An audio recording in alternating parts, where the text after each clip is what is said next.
First contact gone wrong. The sleek silver ship descended through Earth's atmosphere, its hull shimmering in the morning sunlight. On the ground, a sea of upturned faces watched in awe as humanity's first official contact with an alien civilization unfolded. Dr. Samira Patel, Earth's lead xenolinguist, stood at the forefront of the welcoming committee. Her heart raced with a mixture of excitement and trepidation. Years of study and speculation were about to be put to the test.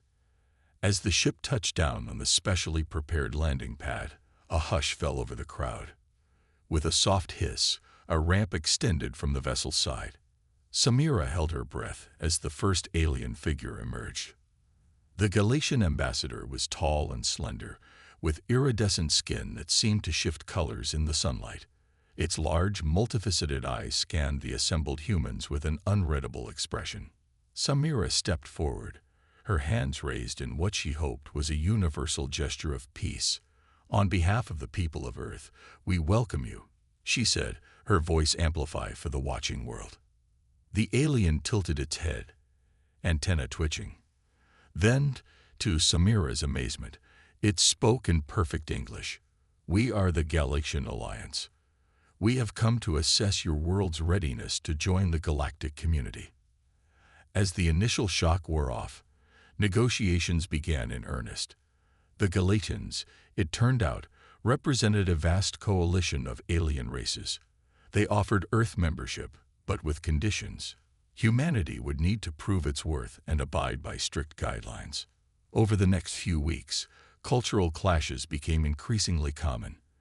The Galatians found human emotions unsettling and unpredictable. Humans, in turn, bristled at what they perceived as Galatian condescension. Tensions reached a boiling point during a pivotal meeting at the United Nations. Marcus Kane, a brash young diplomat from Australia, had been growing increasingly frustrated with Galatian demands.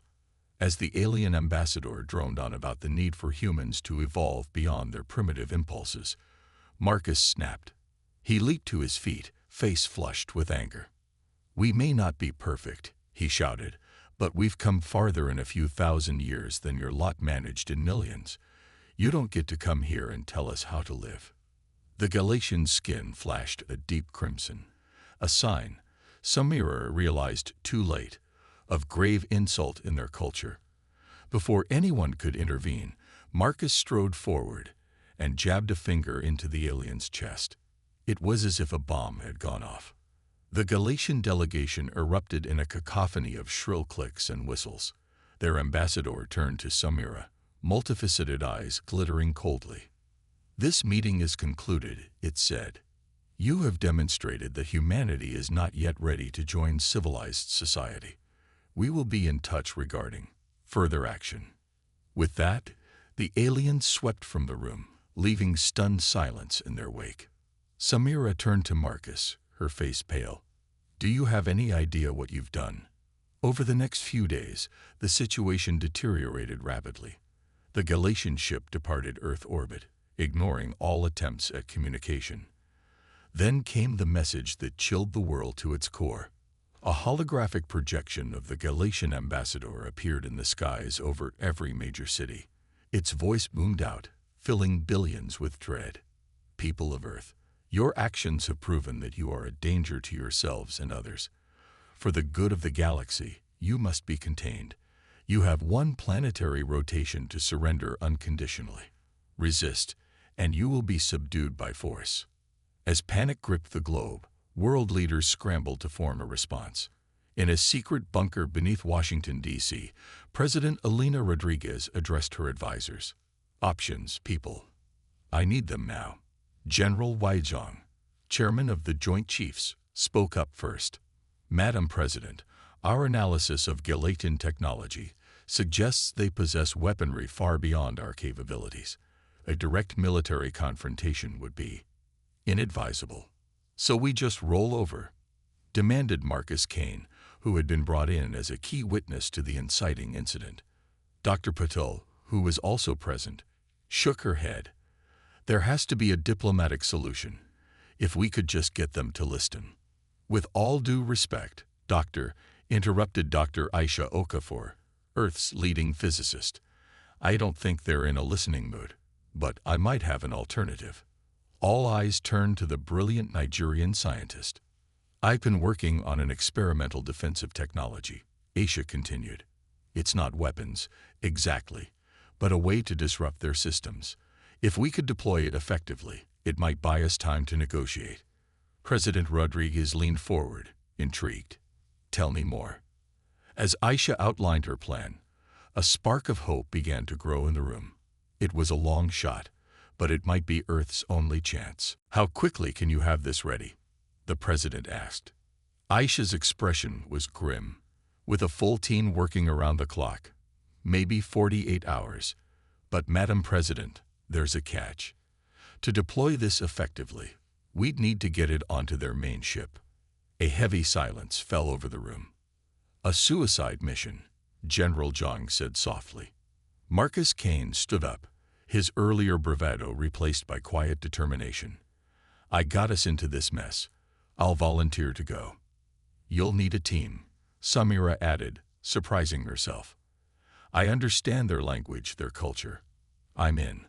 One by one, others in the room stepped forward. A plan began to take shape, a desperate gambit to save Earth from subjugation or destruction. As the meeting adjourned, President Rodriguez pulled Marcus aside. I hope you understand the gravity of what you're undertaking, she said. The fate of our entire species may rest on your shoulders. Marcus nodded, his face solemn. I understand, Madam President. We won't let you down. As they left the bunker, the team's determination was palpable. They had less than 2 days to prepare for a mission that would decide the future of humanity. The clock was ticking, and the Galician fleet was on its way. Little did they know the true nature of the threat. And the test that humanity faced was far more complex than any of them imagined.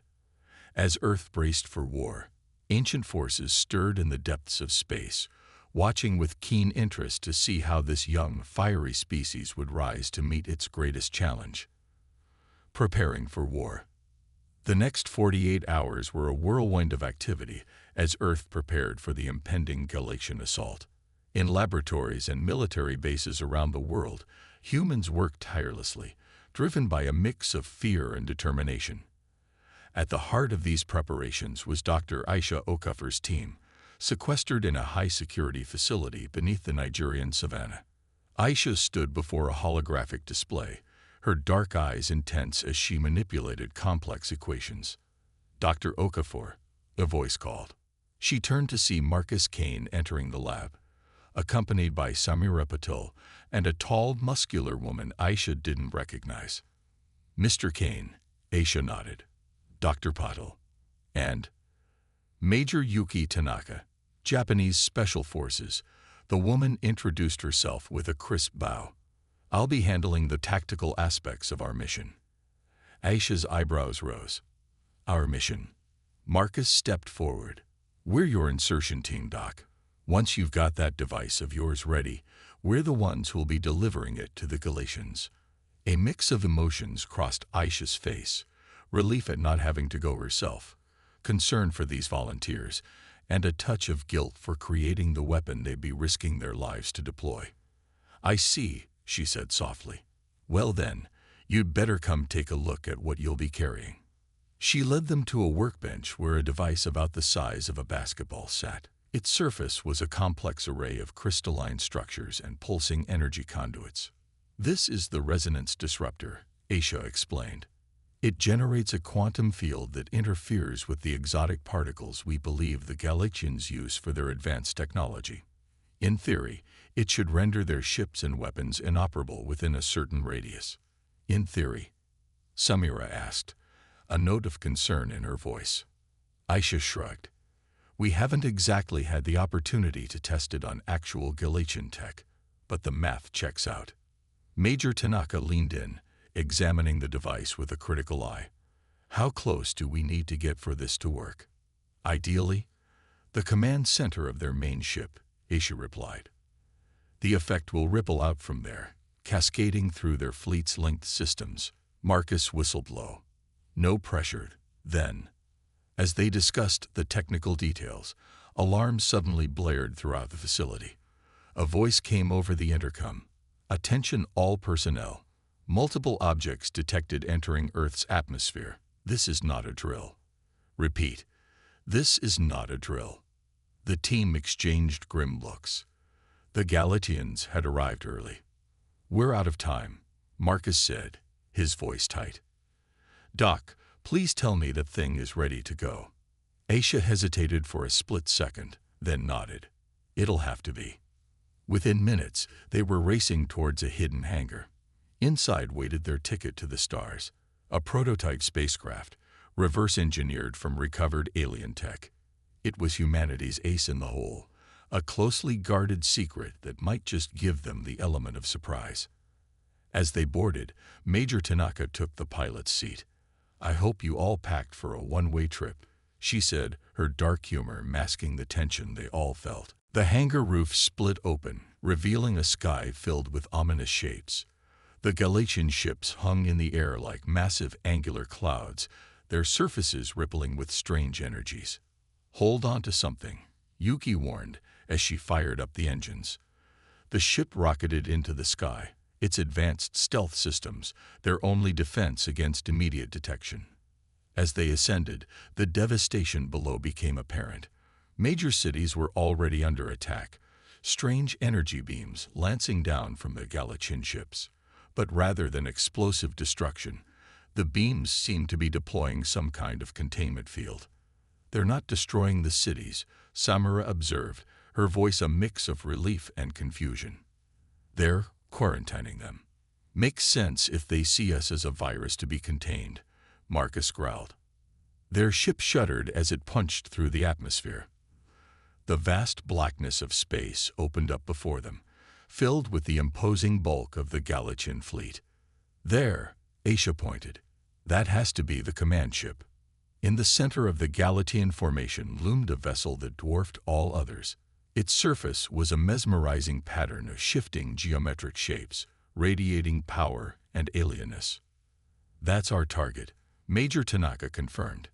"Any ideas on how we get inside?" Before anyone could respond, their ship rocked violently. Warning lights flashed across the control panel. "We've been hit," Yuki shouted, her hands flying over the controls. Stealth systems failing. Through the view screen, they watched in horror as a squadron of smaller Galatian craft peeled away from the main fleet, heading straight for them. "So much for the element of surprise," Marcus muttered. Major Tanaka's face was a mask of concentration as she threw their ship into a series of evasive maneuvers. Energy beams lanced past them, missing by mere meters. "We need a plan, now," she shouted over the sound of straining engines. Samira's eyes suddenly lit up. "Wait, I have an idea." She rushed to the communications panel, her fingers flying over the alien interface. "If I can just modify our transponder signal." A tense moment passed as Samira worked, the Galatian ships closing in with each second. Then, miraculously, the attacking vessels broke off their pursuit. "What did you do?" Aisha asked, amazed. Samira allowed herself a small smile. "I changed our ID signature to match their ships. As far as they can tell, we're just another part of their fleet now." A collective sigh of relief filled the cabin, but it was short-lived. They were now on an unalterable course for the heart of the Galatian armée. As they approached the massive command ship, new alarms blared. "They're scanning us," Major Tanaka reported. "Our disguise won't fool them for long." Marcus moved to stand behind the pilot's chair, his eyes fixed on the looming alien vessel. "Then we do this the hard way. Yuki, can you get us close to one of their hangar bays?" The major nodded grimly. "Strap in, everyone. This is going to get rough." With a burst of speed, their ship rocketed towards the command vessel.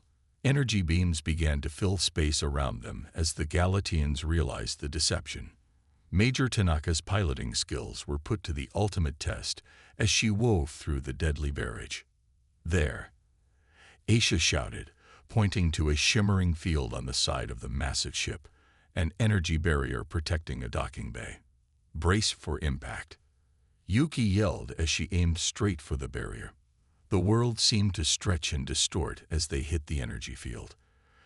For a heart-stopping moment, it seemed they would be disintegrated. Then, with a flash of light and a bone-jarring crash, they burst through into the alien hangar. Their ship skidded across the smooth alien floor, finally coming to rest in a shower of sparks. As the team shakily got to their feet, they could hear the sound of alarms echoing through the vast chamber. "Everyone okay?" Marcus asked, doing a quick head count. They had all survived the crash, but their troubles were far from over.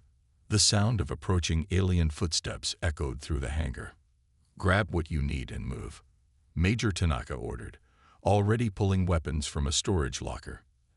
As Aisha carefully lifted the resonance disruptor, Samara's face was pale but determined.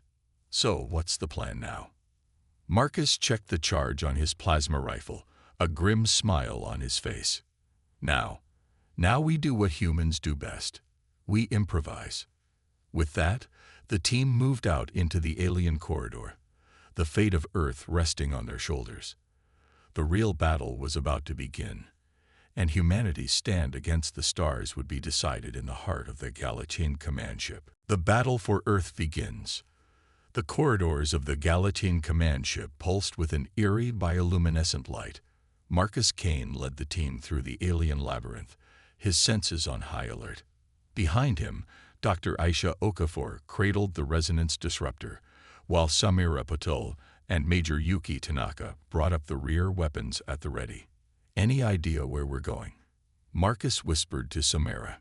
The xenolinguist's eyes darted around, taking in the strange symbols etched into the walls.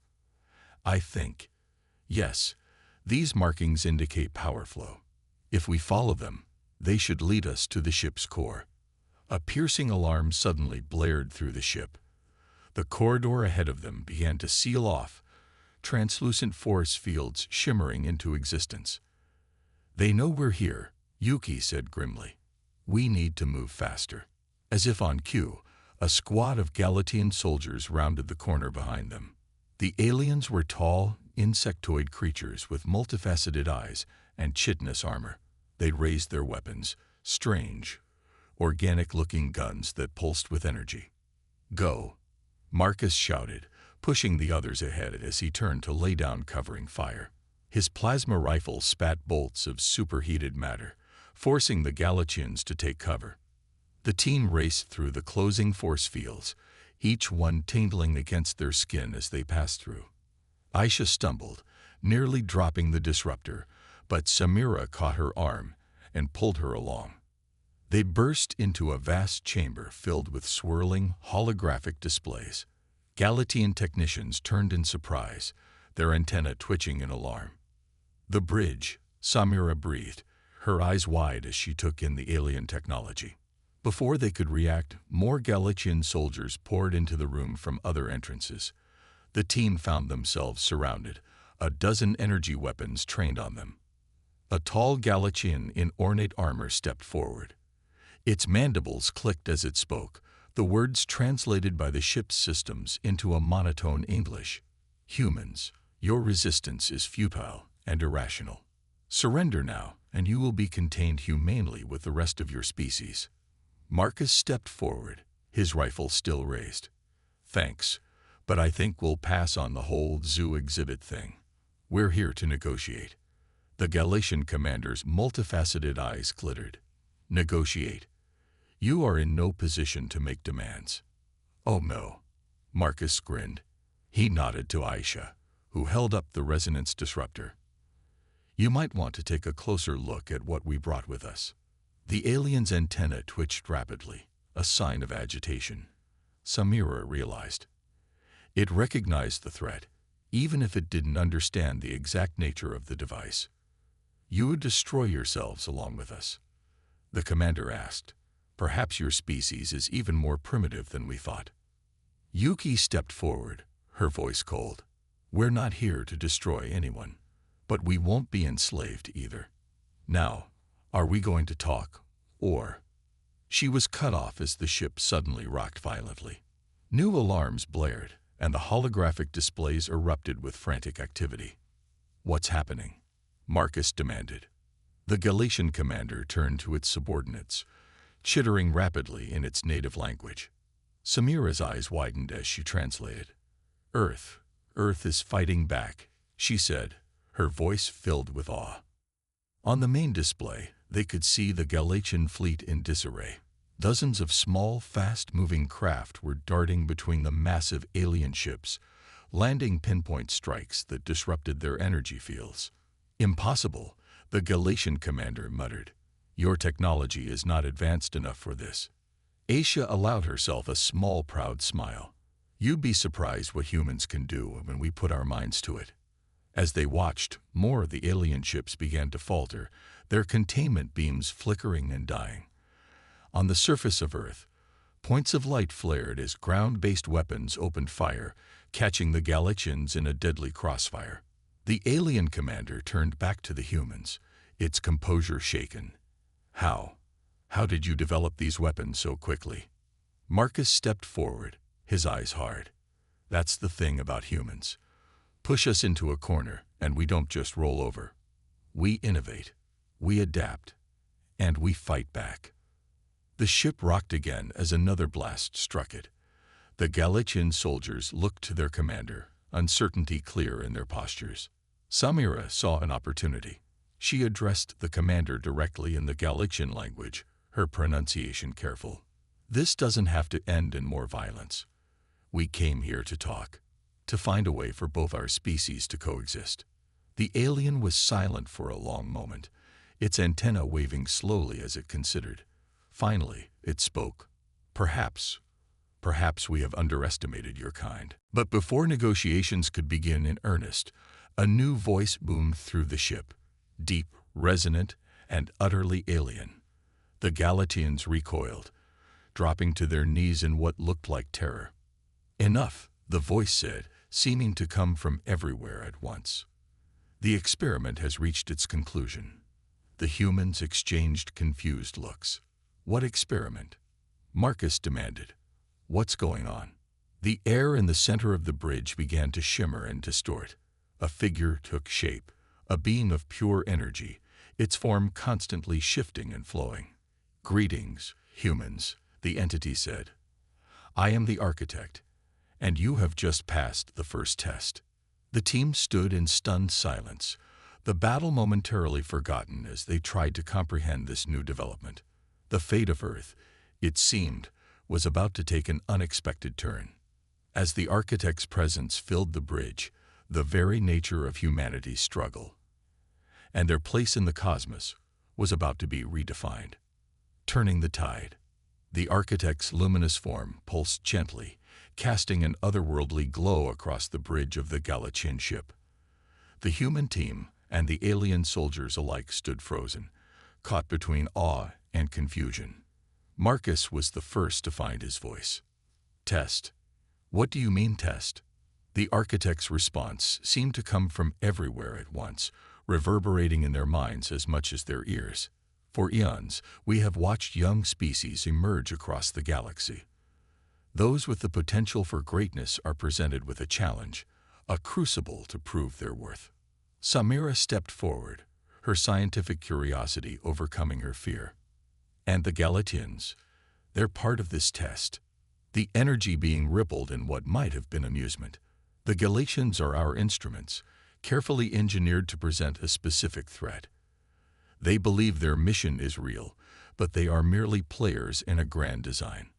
The Galatian commander chittered in distress, its worldview crumbling around it. Aisha clutched the resonance disruptor tighter, her mind racing. So all of this, the invasion, the ultimatum, it was all staged. The threat was real, the architect clarified. The danger to your world genuine. But the purpose was not conquest, but catalysis. We needed to see how you would respond when faced with a superior force. Would you crumble, submit, or would you rise to the challenge? Major Tanaka's eyes narrowed. "And if we had failed this test of yours?"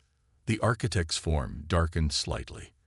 "Then you would have been deemed unready, your development stunted until you evolved further. But you have surprised us, humans. Your tenacity, your adaptability, your willingness to set aside old grievances and unite in the face of a common threat. These are the qualities we seek." Marcus shook his head, anger building in his voice. "So you put our entire planet at risk, caused panic and destruction, all for some cosmic entrance exam." The stakes had to be real. The architect responded, its tone implacable. Only in the crucible of genuine crisis can a species' true nature be revealed. As the implications sank in, the ship shuddered again, a reminder that the battle outside was still raging. Samira turned to the architect, her expression urgent. "The fighting. You have to stop it. Now that we know the truth, there's no need for more violence." The energy being pulsed thoughtfully. The conflict cannot be simply switched off. It has taken on a life of its own. But perhaps, yes, this is an opportunity for you to demonstrate true leadership. With a gesture, the architect caused the ship's communication systems to flare to life. "The channel is open to all Earth forces and Galatian ships. Show us how you handle this revelation, humans." The test continues. Marcus exchanged glances with his teammates, then stepped up to the console. He took a deep breath, acutely aware that the fate of Earth might hinge on his next words. "Attention all forces, this is Marcus Kane. I'm broadcasting from the Galatian command ship. I need everyone to cease fire immediately. I repeat, cease all hostilities. The situation is not what we thought." He paused, considering his next words carefully. The Galatian invasion was a test, a challenge created by a far more advanced species to judge our worthiness. We've been played, all of us, but now we have a chance to prove ourselves in a different way. By choosing peace, by showing we're mature enough to set aside our weapons and talk. The architect watched impassively as Marcus continued, explaining the situation to the stunned listeners on both sides of the conflict. As his words sank in, the sounds of battle began to fade.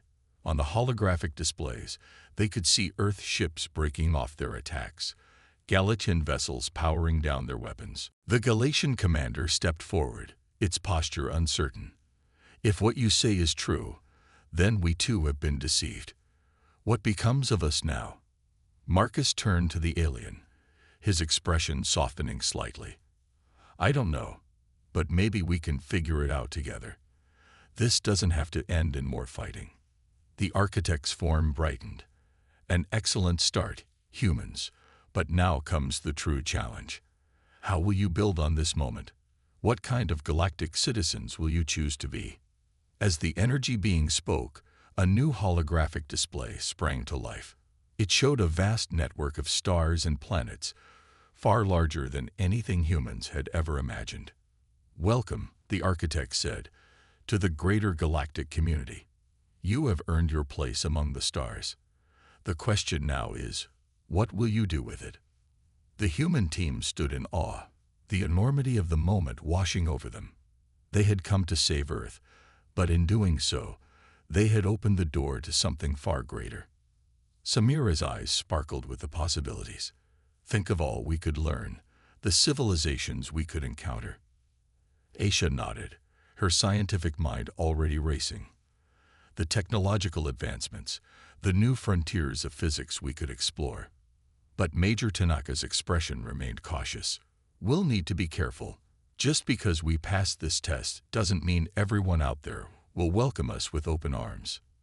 Marcus looked from his teammates to the Galatian commander, then back to the architect. "Whatever comes next, we'll face it the same way we faced this challenge. Together. Adapting, learning, and striving to be better." The architect's form pulsed with what seemed to be approval. A wise outlook. "Remember this moment, humans. It is but the first step on a long journey." As the team absorbed the magnitude of their new reality, alarms on the bridge suddenly blared to life. The holographic displays showed a massive energy surge building within the ship. "What's happening?" Marcus demanded, turning to the Galatian commander. The alien's antenna twitched in confusion. I don't know. Our systems are acting independently." The architect's form began to fade.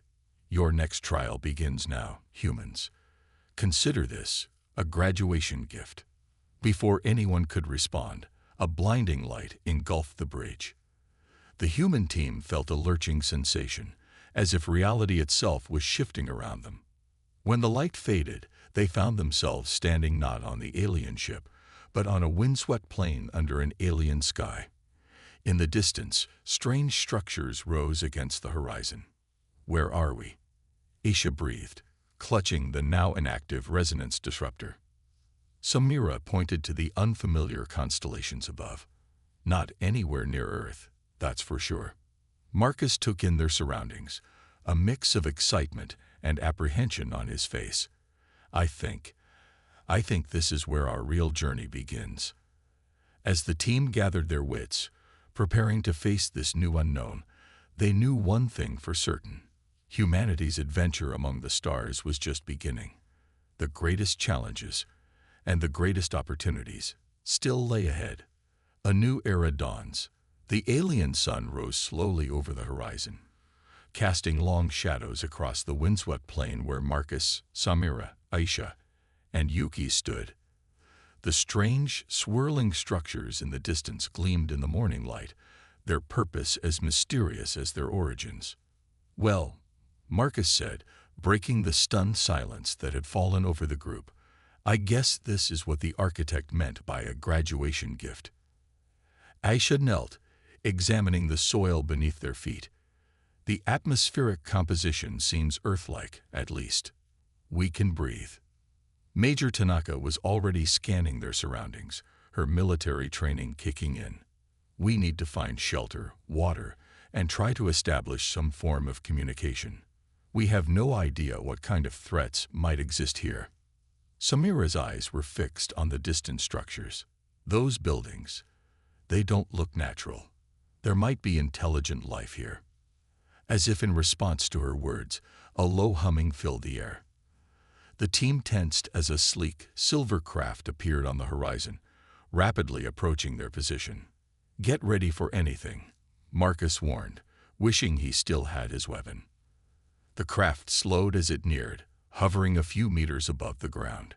A hatch opened, and a figure emerged, distinctly alien, yet somehow familiar. It was roughly humanoid, with silvery skin and large, expressive eyes. The being raised a hand in what was unmistakably a gesture of peace. Then, to the human's amazement, it spoke in perfect English. Welcome, children of Earth. We've been expecting you. The next few hours were a whirlwind of revelations. The alien, who introduced himself as Zarn, explained that their world, Luminara, was a sort of graduation station for species who had passed the architect's tests. Many races have stood where you stand now, Zarn told them as he led them towards the city, each bringing their own unique perspectives and abilities to our galactic coalition. Inside the city, the humans were awestruck. Advanced technology beyond their wildest dreams was seamlessly integrated with natural elements.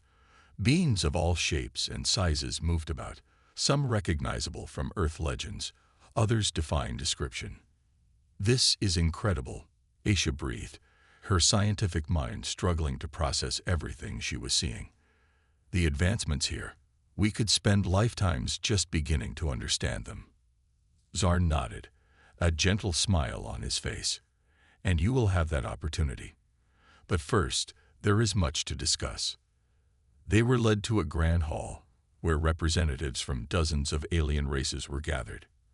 At the center stood a familiar figure, the architect, now in a more solid form, but still radiating power and wisdom. Humanity's champions, the architect's voice resonated through the hall. You stand here not just as representatives of your species, but as symbols of potential realized. Your actions in the face of the Galician challenge have proven your worth. Marcus stepped forward, his voice firm. With all due respect, we didn't come here to be judged. We came to protect our world. The architect's form shimmered with what might have been amusement. And in doing so, you have opened the door to protecting and nurturing countless worlds. The galaxy is vast, filled with wonders and dangers alike. We need species like yours, adaptable, resilient, innovative, to help maintain the balance." Samira's eyes widened as she began to understand. "You're offering us a place in this galactic coalition. More than that," Zarn interjected.